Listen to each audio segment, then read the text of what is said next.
right. Once again, it is knife time on this lovely Sunday morning coming down here at Junker Forge. Ha! All right.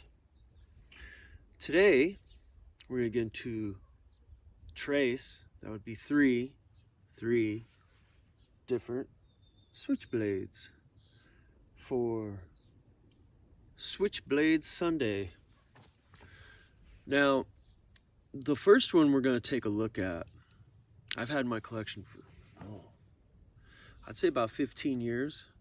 This is a Frank Beltrame, Italian made. This was my EDC for a long time. If you look, a bunch of the coatings knocked off the tip there. That's True Stag on there. A little red paint there where the safety goes on and off. The Frank Beltrame Italian made switchblades, these are a true good example of a classic style flicker sticker. High quality. They fire almost every time unless you got them dirty or gunky. This thing has been used for all kinds of stuff. I've ate 50 steaks with this. Yes.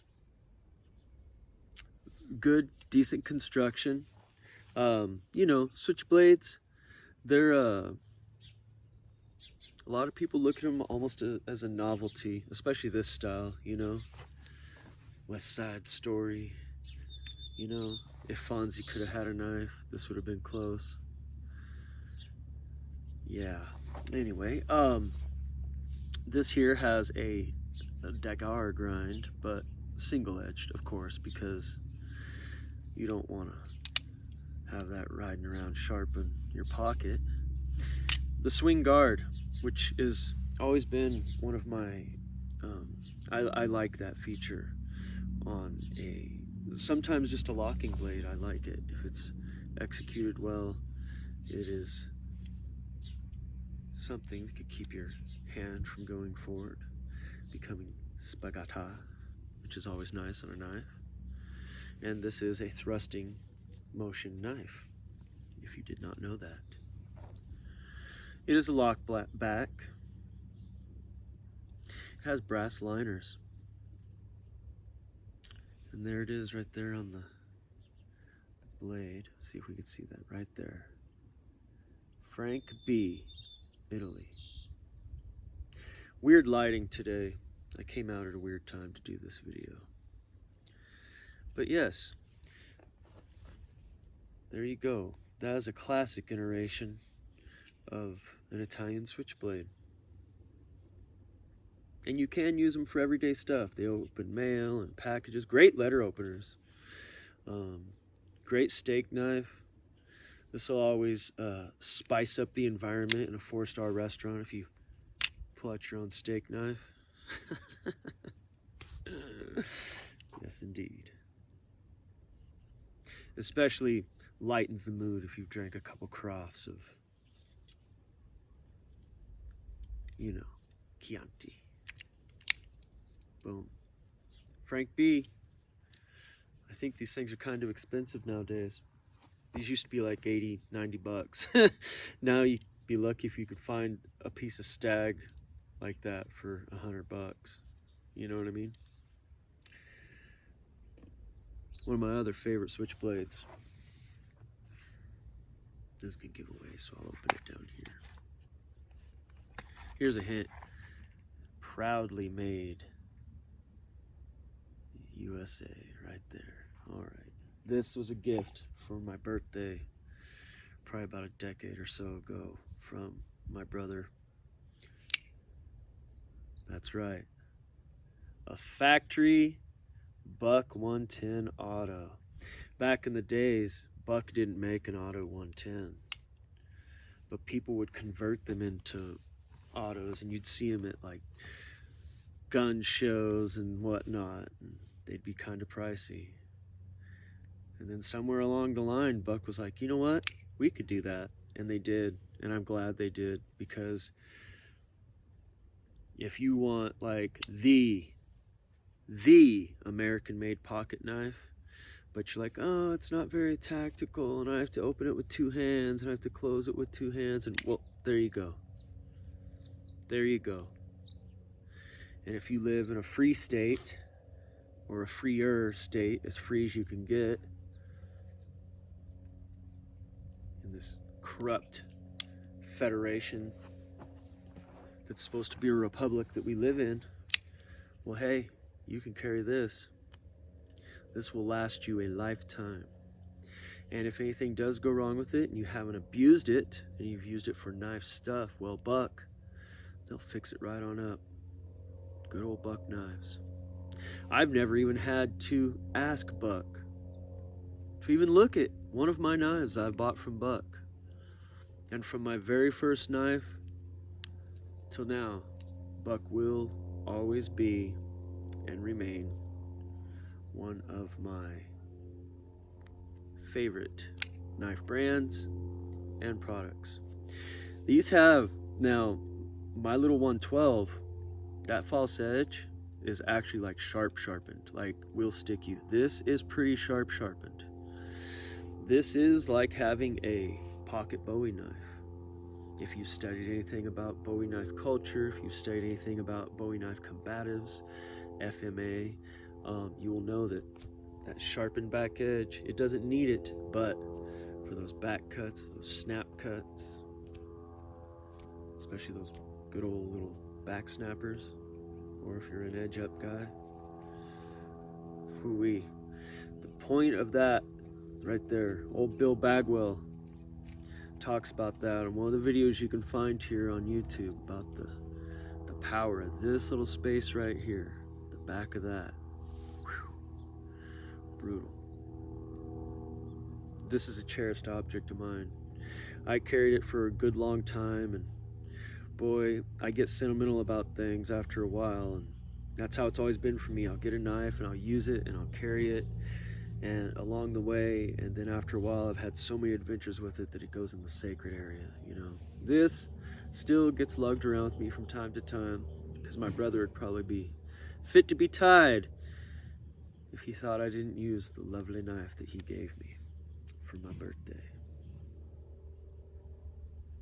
The Buck 110 Auto. The purest form of an American knife with a little bit of spring action. Look at that. Amazing. Amazing, amazing, amazing. Hello, Tyrion. We got goat visitors. Yes, his little brother's somewhere. Oh, there's little brother. Old Tyrion's a good boy. And old Marla Dog's hanging out too.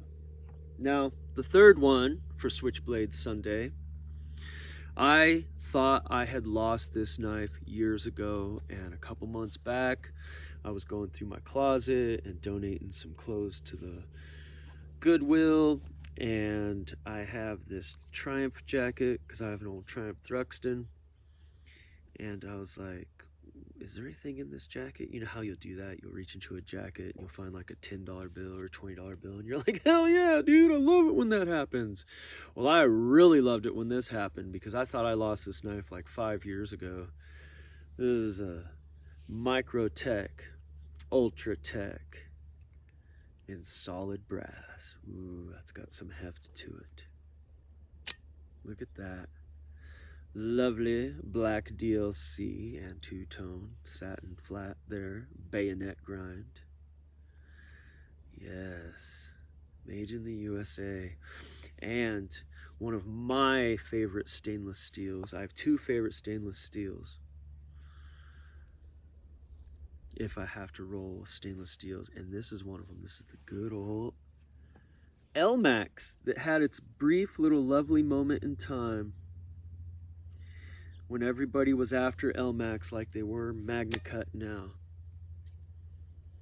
And I know I might sound harsh about MagnaCut, but I've had a couple MagnaCut knives and I'm just not impressed. It's a stainless steel that holds a decent edge, but from my opinion and experience, it's a little brittle. Or whoever does Hoag's Heat Treat. Anyway, yes, this is a chunky boy. This isn't like one of the aluminum ones. I'll never forget when one of my old friends, ex-friends, because they showed their true colors in life, when they turned 45, they'd been talking about wanting a really cool, nice tactical pocket knife. So I got him a Ultratech, Microtech with the double edge, and it was when they were doing almost like the frag pattern, and it was alloy, and he handed me that thing. I was like, here's your present. And then he opened it, and he was like, oh my God, check this thing out. And he handed it to me. I was like, oh, it's so light. It feels so fake. This is it, man.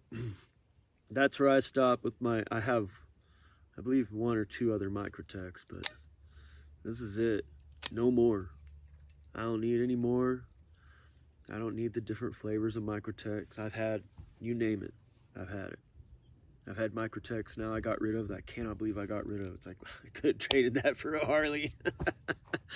Yikes. But yeah. If you want a good, reliable, maintainable, out the front switchblade, I guess Microtech's probably the best way to go. They are a bit pricey nowadays. For what I paid for this very limited edition solid brass one is what the regular ones are going for now. Yeah, I got this one through good old Monkey Edge long while back now. I'd say I got this around 2015, 2016, somewhere in there. Around the same time I got my Triumph and my Rolex. Yeah. Pretty groovy knife. This one makes a good noise because it's got that good solid brass handle. I was on a brass kick when I got this. I had a little brass flashlight, and I got a brass hook to hook it on my belt, and I got a set of brass dice. And we'll do a brass boy loadout one of these days. We'll go through all that.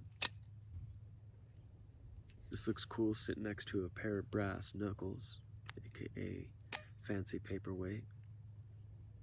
But yeah, just wanted to share a few little Flickr stickers with y'all today on this beautiful Sunday morning. I hope everybody is making it well through their weekend and enjoying your sporting event, whichever one is your type. It's on the old box today. And I'm just going to get back to some knife work. Alrighty. Have a good day. Watch your top knot. Indeed.